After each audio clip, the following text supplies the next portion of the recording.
السلام علیکم ورحمۃ اللہ وبرکاتہ۔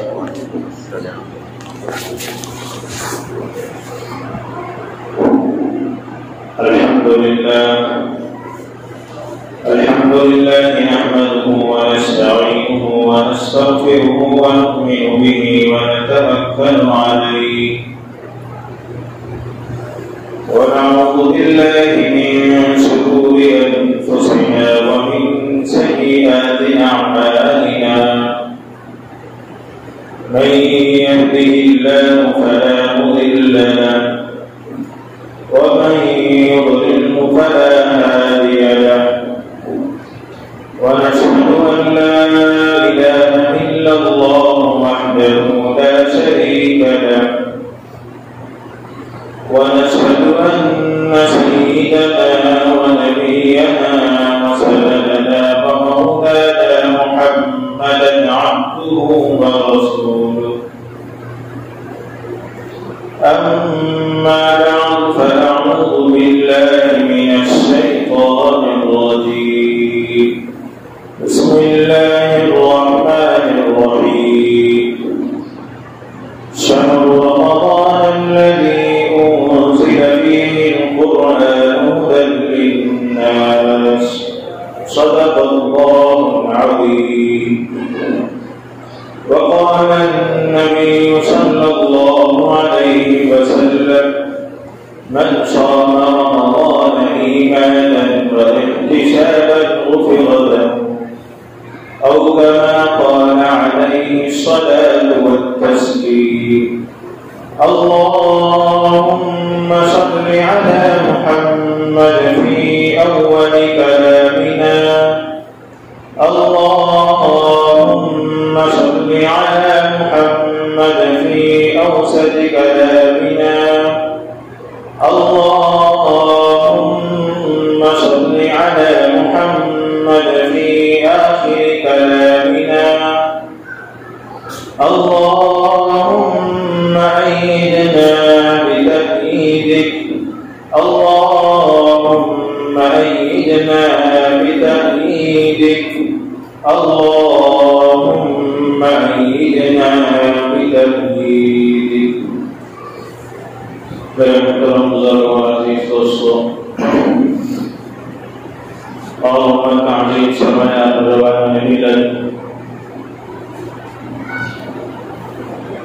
جیسا کہ آپ سب جانتے ہیں کہ آج شعبان المعظم کی 26 تاریخ ہے۔ 4 دن یا 5 دن کے بعد رمضان المبارک شروع ہونے والا ہے۔ جیسے ہی چاند دیکھے گا تو رمضان کے روزے شروع ہو جائیں گے، رمضان المبارک کا مہینہ شروع ہو جائے گا۔ الغرض اللہ کے نبی کی ایک حدیث ہمیں معلوم ہوتی ہے، سامنے آتی ہے کہ اللہ کے نبی علیہ السلام نے اشارہ کرتے ہوئے، انگلیوں سے اشارہ کرتے ہوئے چاند کی تاریخ کے بارے میں فرمایا، چاند کی تاریخ یا 29 ہوگی یا 30 ہوگی، 30 پر ہے، چاند کی تاریخ میں کبھی بھی نہیں آئے اور آئے گی بھی نہیں۔ یہ اللہ کے نبی کی پیشن گوئی ہے۔ آج سے 1400 سال پہلے امت کو بتا دیا، اگر 30 تاریخ مکمل ہو گئے، شعبان کے چاند نظر نہیں آیا، تب بھی دوسرے دن رمضان کی پہلی تاریخ ہے۔ کوئی یہ سمجھے کہ ہم چاند دیکھ کر ہی روزہ رکھیں گے، چاند دیکھ کر ہی ہم عید کریں گے، تو اس حدیث پر عمل نہیں کر رہا ہے۔ اس لیے کہ جو چاند کا مہینہ ہے، جو چاند کی تاریخ ہے، وہ صرف 30 تک ہے، 30 پر ہے، اس کی تاریخ نہیں ہے 29 یا 30۔ الغرض میرے عزیز دوستوں، آج شعبان کی 26 تاریخ ہے، ہو سکتا ہے 29 کو چاند نظر آئے یا 30 کو چاند نظر آئے۔ بہرحال چاند نظر آ گیا 29 کو تو رمضان شروع ہو جائے گا۔ اگر 29 کو نظر نہیں آیا، 30 کو بھی نظر نہیں آیا، تو مسئلہ یہ ہے کہ 30 ہی ہمارے پاس چاند کی تاریخ ہے، اس کے بعد 30/1 نہیں ہے، اس کے بعد کا جو دن آئے گا وہ رمضان مبارک کا پہلا دن ہوگا۔ یہ بات ذہن میں رکھیں۔ بہت سارے لوگ یہ سمجھتے ہیں کہ چاند دیکھنے کے بعد ہی ہم روزہ رکھیں گے، رمضان مبارک کی تاریخ ہم شمار کریں گے۔ ہو سکتا ہے ہم کو یہ حدیث معلوم نہ ہو۔ الغرض میرے عزیز دوستو، جیسا کہ آپ لوگ گزشتہ جمعہ سن رہے تھے کہ 3 لوگ ایسے ہیں جن کے بارے میں اللہ کے نبی علیہ السلام نے منبر پر قلم رکھتے ہوئے آمین کہا، اور جبرائیل علیہ السلام نے اس آمین پر اس بدعا کے لیے حضرت جبرائیل علیہ السلام نے آسمانوں سے اتر کر زمین پہ آ کر اللہ کے نبی سے درخواست کی کہ تینوں کی مغفرت نہیں ہوگی، تو اللہ کے نبی نے آمین کہہ دیا۔ گزشتہ جمعہ ایک آدمی کے بارے میں آپ لوگوں کو بتایا گیا، ایسا وہ آدمی جس کی زندگی میں رمضان کا مہینہ آ گیا ہو اور اللہ کے پاس وہ اپنی مغفرت کی ڈیل نہ کرتا ہو، نہ اپنی مغفرت کی بات کرتا ہو، نہ اپنے گناہوں کو یاد کر کے آنسو بہا کر کے اللہ کو نہ مناتا ہو، اور ذکر و اذکار کر کے اللہ کے قریب اللہ کا قرب حاصل نہ کرتا ہو، نوافل اور فرضوں کا اہتمام کر کے اللہ کے دروازے کو نہ کھٹکھٹاتا ہو۔ اگر کوئی ایسا شخص ہے جس کی زندگی میں رمضان کا مہینہ آیا ہو، جس کی زندگی میں اس کے پاس اتنا وقت تھا کہ اس کی زندگی میں اللہ نے رمضان کا مہینہ دیا، قرآن پڑھنے کا موقع دیا، قرآن پڑھ سکتا تھا، احادیث کو سن سکتا تھا، اور اس پر عمل کرنے کی طاقت رب نے دی تھی، صلاحیت دی تھی، قوت دی تھی، نماز پڑھنے کی طاقت اس کے جسم کے اندر تھی، روح کو اس کی ضرورت کی تھی، اگر وہ اس پر عمل نہیں کر رہا ہے تو اللہ کے نبی نے منبر پر چڑھتے ہوئے فرمایا آمین۔ تو صحابہ نے پوچھا اے اللہ کے نبی، ہم نے آپ کو ایسا عمل دیکھا، ہم نے کبھی آپ کو گزشتہ جمعوں میں ایسا عمل نہیں دیکھا۔ تو اللہ کے نبی نے فرمایا جبرائیل میرے پاس آئے تھے، جب میں ایک منبر کے ایک سیڑھی پر قدم رکھ رہا تھا تو جبرائیل نے بددعا دی، ہلاک ہو جائے گا وہ شخص جو جس کی زندگی میں رمضان کا مہینہ آئے پھر بھی اللہ کے یہاں اپنی مغفرت نہ کرائے۔ تو میں جبرائیل کی دعا پر آمین کہہ دیا۔ گزشتہ جمعہ بات یہاں تک چلی، اور بات چل رہی تھی بددعا دینے والا فرشتہ تمام فرشتوں کا سردار ہے۔ میکائیل بھی اس کے ماتحت ہیں، عزرائیل بھی اس کے ماتحت ہیں، اسرائیل بھی اس کے ماتحت ہیں، اور اسی طرح دنیا کے اندر جتنے فرشتے ہیں کرامن کاتبین ہیں، اور قبر میں منکر نکیر ہیں، اور اسی طرح کتابوں میں بات ملتی ہے، حدیث میں آتا ہے جب دنیا میں بچہ پیدا ہوتا ہے تو اس کے ساتھ اللہ ایک فرشتے کو بھی بھیجتے ہیں، اور اسی طرح ایک شیطان کو بھی بھیجتے ہیں۔ آپ حساب لگائیے، ایک شیطان ہر انسان کے پاس ضرور ہوتا ہے، اور اسی طرح ایک فرشتہ بھی اس کے پاس ہوتا ہے۔ جتنے دنیا کے اندر انسان ہیں اس کے ساتھ ایک فرشتہ بھی ہے، ایک شیطان بھی ہے، ایک ابلیس بھی ہے، جس کو ہم خبیث کہتے ہیں، ابلیس کہتے ہیں یا بھوت کہتے ہیں، مختلف نام ہم نے اس کے رکھ لیے ہیں۔ تو اللہ کے نبی علیہ السلام نے ایسے زبردست فرشتے کی بددعا پر آمین کہا۔ اگر کوئی دنیا کے اندر اتنا بڑا ولی ہے کہ اس کی دعا رد نہیں ہوتی، تو ہمارا یہ عقیدہ بن جاتا ہے، ہماری یہ سوچ بن جاتی ہے کہ اگر وہ دعا کر دے، وہ مولانا دعا کر دے، وہ امام دعا کر دے، وہ مفتی صاحب دعا کر دے، وہ محدث کبیر دعا کر دے، فلاں مدرسے کے مولانا دعا کر دے تو اللہ دعا رد نہیں کرتے۔ میرے عزیز دوستو، یہ تو انسان ہے، یہ مولانا انسان ہے، یہ امام انسان ہے، یہ مدرس انسان ہے، یہ محدث کبیر انسان ہے، لیکن اس کے مقابلے میں کون ہے؟ پارہ نمبر 28 کی آیت اس پر فٹ ہوتی ہے۔ اللہ کے نبی نے فرمایا فرشتوں کا صفات بیان کرتے ہوئے، لا يعصون اللہ ما امرهم ويفعلون ما يؤمرون، ہم نے فرشتوں کے اندر ایسی ایسی خصوصیت رکھی ہے کہ ہماری حکم کی تعمیل و ذرہ برابر بھی نہ آگے کرتے ہیں نہ پیچھے کرتے ہیں، اس لیے کہ ان کے اندر گناہ کرنے کا مادہ نہیں ہوتا، بلکہ وہ نیکی کی طرف بڑھتے ہیں، اللہ کا جو حکم ان پر عائد ہوتا ہے اسی حکم پر عمل کرتے ہیں۔ تو ایسا فرشتہ جو تمام فرشتوں کا سردار ہے، جس کی بات تمام فرشتوں کو ماننا پڑتی ہے اور مانی جاتی ہے، ایسا فرشتہ بددعا دے رہا ہے تو آمین کون کہہ رہا ہے؟ تمام نبیوں کا نبی، تمام رسولوں کا رسول، دنیا اور آخرت جس کے صدقے میں بنائے گئے، جنت کو سجایا گیا، جہنم کو بنایا گیا اور جنت کے اندر باغات تیار کیے گئے، نہریں جاری کی گئی اور اس کے اندر کتنی قسمیں بتائے گئے، حدیث پاک کے اندر جنت کے اندر کیا کیا نعمتیں ہیں، یہ ساری کی ساری میرے اور آپ کے آقا حضرت محمد رسول اللہ صلی اللہ علیہ وسلم کے صدقے میں بنی۔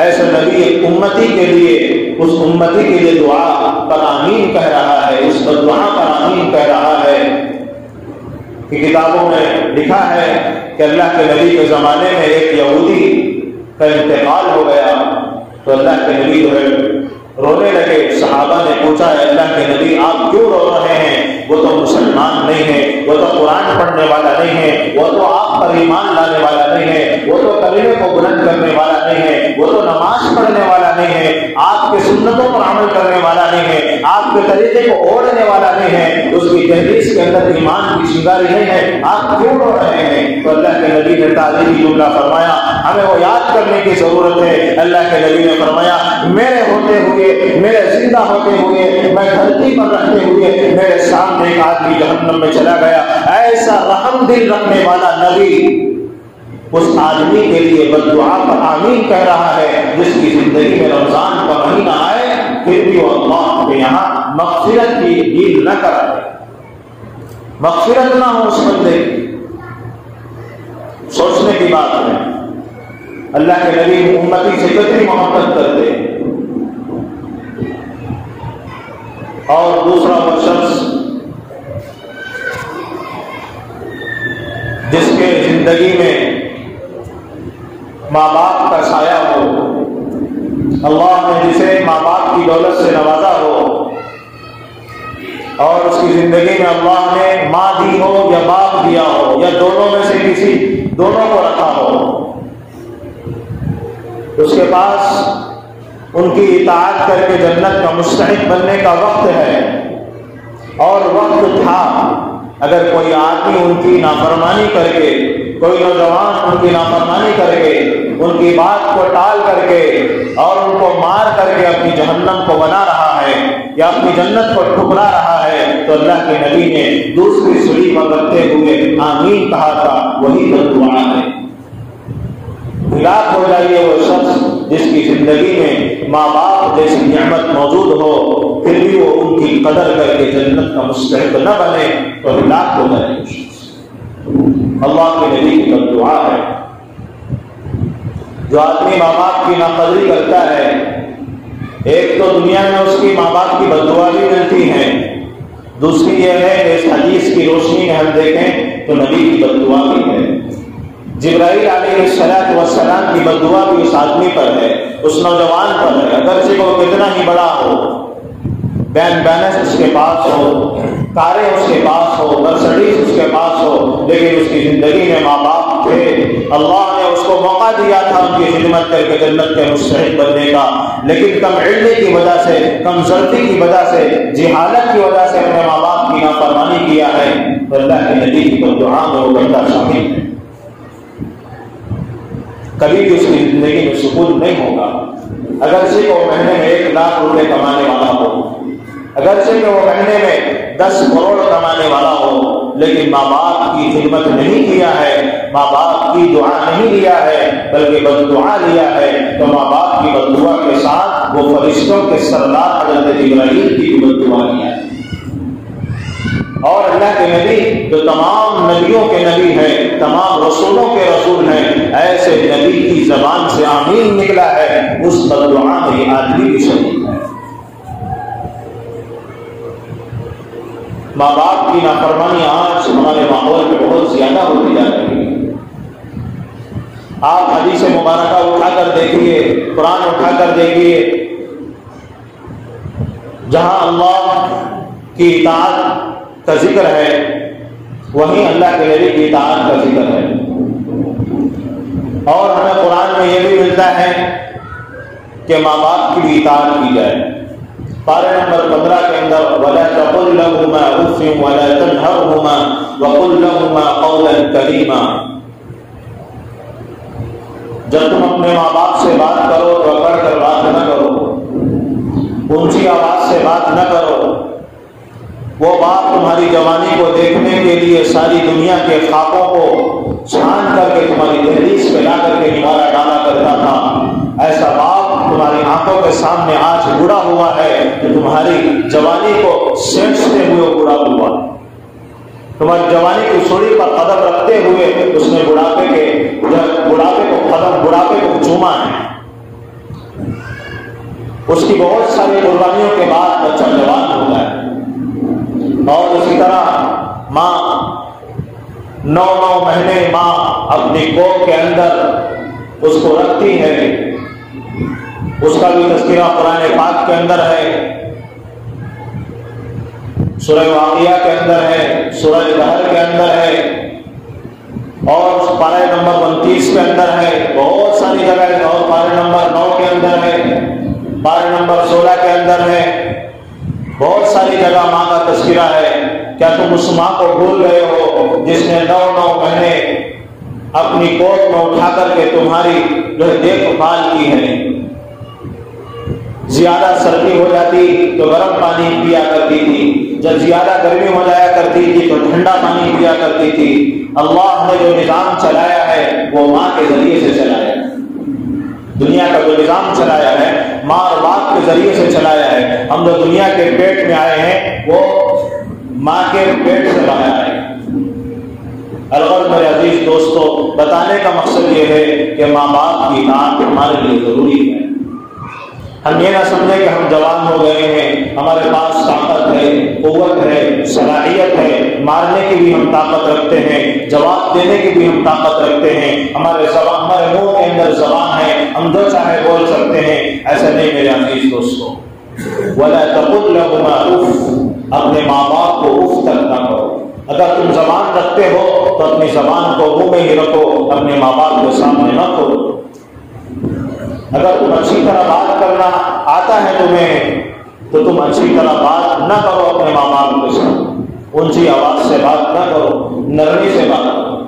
وَلَا تَقُلْ لَهُمَا أُفٍّ، مفسرین نے اس آیت کی تفسیر میں، شاید جس کا بھی آپ لوگوں کو بتایا تھا، اس آیت کی تفسیر میں لکھتے ہیں اگر دنیا کے اندر اف سے بھی کوئی لفظ کم ہوتا تو اللہ تبارک و تعالیٰ اس آیت کے اندر اس لفظ کا بھی تذکرہ فرماتے۔ اف سے بھی کوئی کم لفظ ہے منہ سے نکلنے والا؟ اف کوئی لفظ نہیں ہے، اس لیے قرآن نے اس کا بھی تذکرہ کر دیا۔ وَلَا تَقُلْ لَهُمَا أُفٍّ، تم اپنے دونوں والدین کو اف تک نہ کہو۔ مارنا تو دور کی بات، گالیاں دینا تو دور کی بات، گھر سے باہر ڈھکلنا تو دور کی بات، ان پر دروازہ بند کر دینا تو دور کی بات، اگر وہ بخار پر چارپائی پر پڑا ہے تو ان کو نظر انداز کر دینا تو دور کی بات، دوائی کا انتظام نہ کرنا دور کی بات، دسترخوان پر اپنے سامنے نہ بٹھانا، اپنے بازو نہ بٹھانا، اپنے ہاتھ سے کھانا نہ کھلانا، اپنے ہاتھ سے ان کی برتن کے اندر کھانا نہ ڈالنا، یہ تو دور کی بات۔ اللہ نے کہتے ہی بریک لگا دیا۔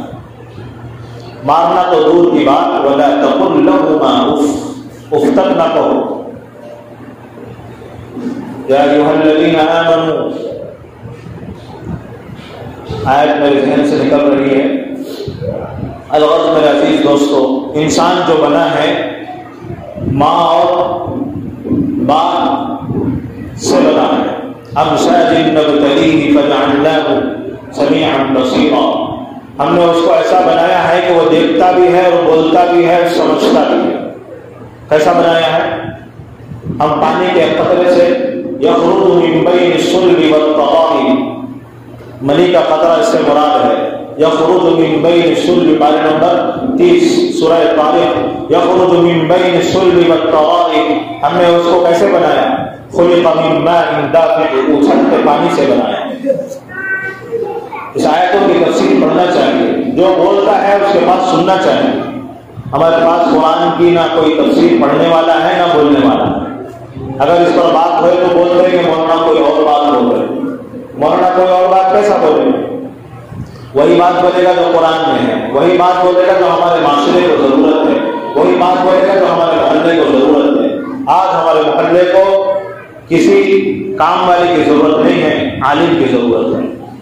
آج ہمارے محلے کو مفتی کی ضرورت ہے، آج ہمارے محلے کو حافظ قرآن کی ضرورت ہے، آج ہمارے گھر کے اندر قرآن پڑھنے والے کی ضرورت ہے، آج ہمارے گھروں کے اندر قرآن کو سمجھنے والوں کی ضرورت ہے، آج ہمارے اندر اور ہمارے گھروں کے اندر، ہمارے محلوں کے اندر قضاوت کی ضرورت ہے۔ جو گھر کے اندر مسائل پیدا ہو رہے ہیں ان مسائل کا حل کیسے تلاش کیا جائے۔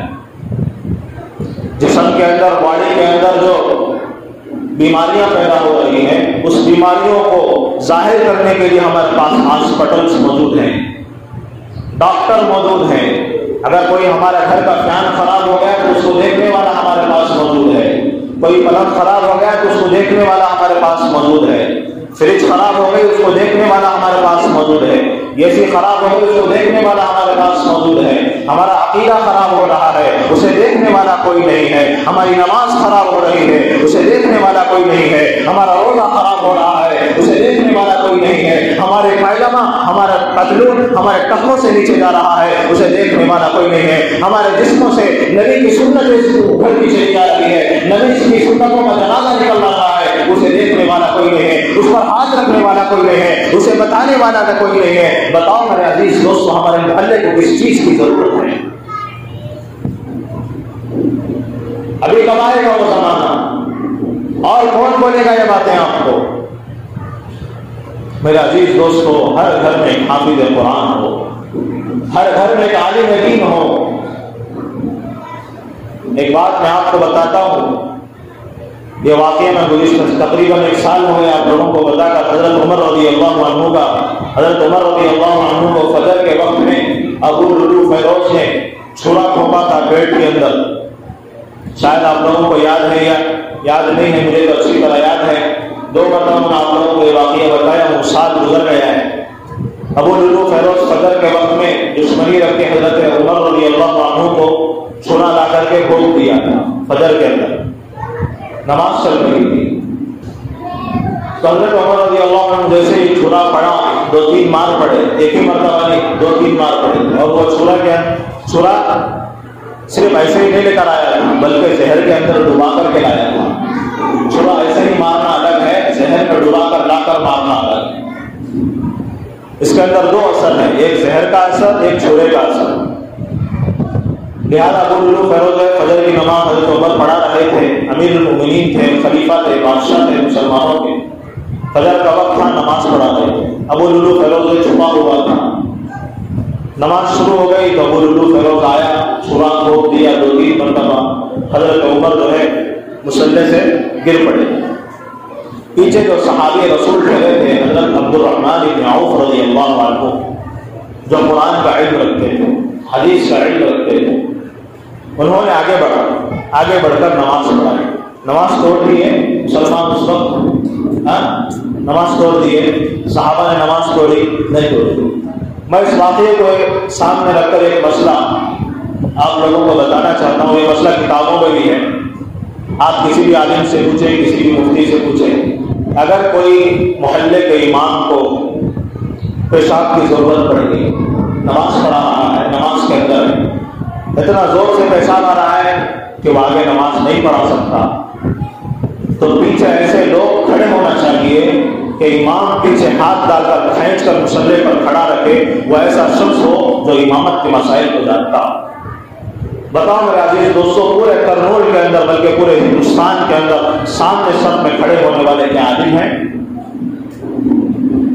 اگر امام کو ضرورت پڑ گئی، ہوا خارج ہو گئی امام کی، ہوا نکل گئی امام صاحب کی، کیونکہ امام بھی جو ہے فرشتہ تو تھوڑی ہے، وہ بھی انسان ہے، یا پاخانہ آ گیا امام کو، یا کوئی اور ضرورت ہو گئی، خون نکل گیا کسی جگہ سے، نکسی پھٹ گئی، گرمی کا زمانہ، آنکھ جو ہے آنکھ سے یا ناک سے خون نکلنا شروع ہو گیا، تو وضو رہے گا؟ نماز رہے گی؟ نہیں رہے گی، تو پیچھے ہاتھ ڈال کر کسے گھسیٹنا پڑے گا؟ سوچنے کی ضرورت ہے۔ وہ مسئلے آج ہمیں امت کو زندہ کرنے کی ضرورت ہے۔ وہ مسئلے زندہ ہونا بولے تو ہمارے گھروں میں حفاظ پیدا ہونا، ہمارے محلے میں علماء ہونا، ہمارے محلے میں دین کی فضیلت کے بارے میں بولنا اور اس پر عمل بھی کرنا۔ آج ہمیں ہر آدمی مل رہا ہے، فلاں اسٹائل کا آدمی مل رہا ہے، کوئی کسی کی اسٹائل کو اپنا رہا ہے۔ میرے عزیز دوستوں، قرآن کا اسٹائل بتانے والا وہ عالم ہے، نبی کا جو اسٹائل بتانے والا ہے وہ اس امت کا عالم ہے، مفتی ہے، محدث ہے، مبلغ۔ اس لیے آج ہم کو علماء کی ضرورت ہے۔ ہم سمجھ رہے ہیں ہمیں علماء کی ضرورت نہیں ہے، تو آپ ٹھنڈے دماغ سے سوچئے، دل پر ہاتھ رکھ کر کے سوچئے، آنکھیں بند کر کے سوچئے، جب ہم پیدا ہوئے تھے کہ ہمارا نام کس نے رکھا تھا؟ کسی مسجد کا امام ہوگا، کوئی حافظ قرآن ہوگا، یا کوئی عالم دین ہوگا جو قرآن کو پڑھتا ہوگا، قرآن کو سمجھتا ہوگا، نام رکھنے کے مسائل کو جانتا ہوگا۔ ایسے ہی آدمی سے نام رکھائے ہوں گے ہمارے والدین۔ اور اسی طرح جب ہم بڑے ہوتے ہیں، 7 دن کے ہو گئے، عقیقہ کس نے کیا تھا، بکرا کس نے کاٹا تھا، اور عقیقے کے مسائل کس نے بتائے تھے، بال اکھاڑنے کے اور اس کو توڑ کر سونا یا چاندی صدقہ کرنے کے بارے میں مسائل کس نے بتائے تھے؟ عالم ہی تو ہے۔ اور تھوڑا بڑا ہو گیا، بچہ بالغ ہو گیا، 18 سال کا ہو گیا، تو نماز فرض ہو گئی، کس نے بتایا تھا؟ غسل کا طریقہ کس نے بتایا تھا؟ غسل کس طرح کیا جاتا ہے؟ اور تھوڑا بڑا ہو گیا، شادی کا موقع آ گیا، تو نکاح کس نے پڑھایا تھا؟ اور تھوڑا بڑا ہو گیا، تھوڑا بڑا نہیں، ایک دن گزر گیا تو فرسٹ نائٹ کی دعا کس نے بتائی تھی؟ بیوی سے ملنے سے پہلے امام کی ضرورت پڑتی ہے، ایک عالم دین کی ضرورت پڑتی ہے، ایک حافظ قرآن کی ضرورت پڑتی ہے، تاکہ وہ نکاح بھی پڑھائے، آپ کو بیوی سے ملنے کا طریقہ بھی بتائے۔ اس لیے آج ہمیں علماء کی ضرورت ہے جو قرآن کا اسٹائل بتائے، نبی کا اسٹائل بتائے، نہ کسی فلم اسٹار کا اسٹائل۔ البتہ جب اور بڑا ہوتا ہے تو گھر بناتا ہے، گھر کی اوپننگ کے لیے، دعا کے لیے کس کو بلاتا ہے؟ کس کو بلاتا ہے؟ ایک حافظ کو بلاتا ہے، ایک عالم کو بلاتا ہے، ایک امام کو بلاتا ہے، یا ایک مدرس کو بلاتا ہے، یا کسی مفتی کو بلاتا ہے۔ اور تھوڑا آگے بڑھیے، جب وہ جوان ہو جاتا ہے، جب اس کو لڑکی ہوتی ہے تو اس کے لیے بھی وہ عالم کی ضرورت پڑتی ہے۔ جب لڑکی جوان ہو جاتی ہے، اس کی بچی کے نکاح کے لیے بھی وہ عالم کی ضرورت پڑتی ہے۔ اور جب وہ موت کے منہ میں ہوتا ہے، تو سکرات کی حالت میں ہوتا ہے، تو کہتے ہیں امام صاحب تھوڑا دعا کر دیجیے، تب کس کی ضرورت پڑتی ہے؟ حافظ کی ضرورت پڑتی ہے یا ڈاکٹر کی ضرورت پڑتی ہے؟ کلمے کی تلقین کے لیے امام کو بولا جاتا ہے، حافظ کو بولا جاتا ہے، مفتی کو بولا جاتا ہے، محدث کو بولا جاتا ہے، اور بلا کر کھڑا کر دیا جاتا ہے، جب کس کی ضرورت پڑتی ہے؟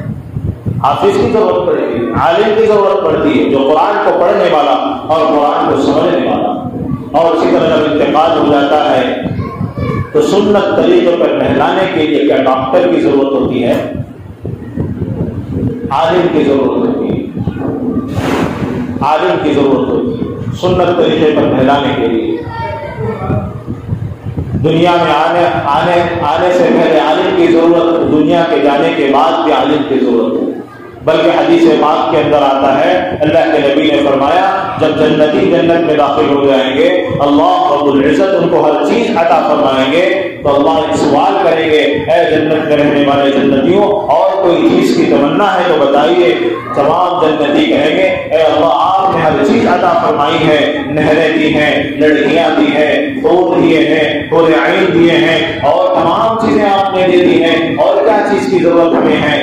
تو اللہ کے نبی اللہ تبارک و تعالیٰ فرمائیں گے، جاؤ اپنے علماء سے مسئلہ معلوم کر کے آؤ۔ کہاں بولیں گے؟ دنیا میں نہیں، کہاں؟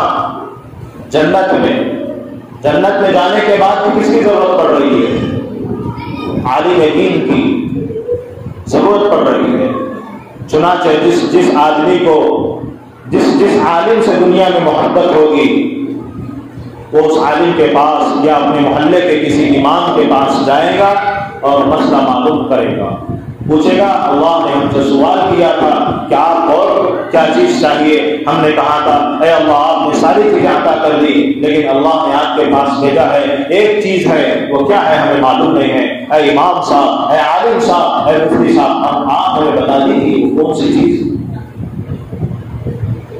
تو علماء فرماتے ہیں کہ اس وقت کے عالم جو جنت میں ہوں گے فرمائیں گے کہ اللہ کا دیدار باقی رہ گیا ہے، تمام چیزیں مل گئی ہیں، پورے مل گئے ہیں، محلات مل گئے ہیں، نہریں مل گئی ہیں، فلیٹس مل گئے ہیں، تمام چیزیں مل گئی ہیں، لیکن اللہ کا دیدار باقی ہے۔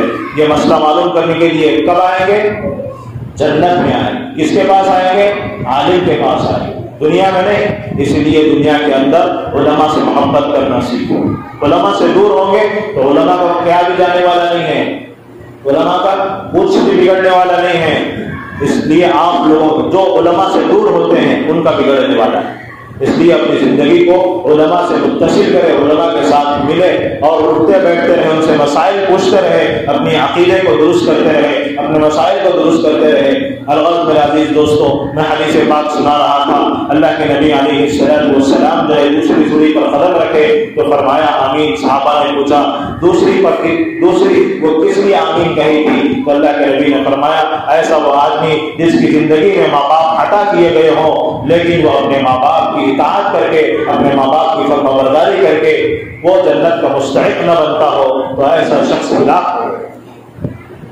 اور تیسرا وہ آدمی جو اللہ کے نبی علیہ السلام تیسری سوری پر قدم رکھا تو فرمایا آمین۔ تو صحابہ نے پوچھا اے اللہ کے نبی تیسرا کس کے لیے آپ نے بد دعا فرمائی؟ جبرائیل نے بد دعا فرمائی، آپ نے آمین کہی کس کے لیے؟ تو اللہ کے نبی علیہ السلام نے ارشاد فرمایا تیسرا وہ آدمی جس کے سامنے میرا نام لیا جائے اور وہ اس پر درود نہ پڑتا ہو تو ایسا شخص بھی ہلاک ہو جائے۔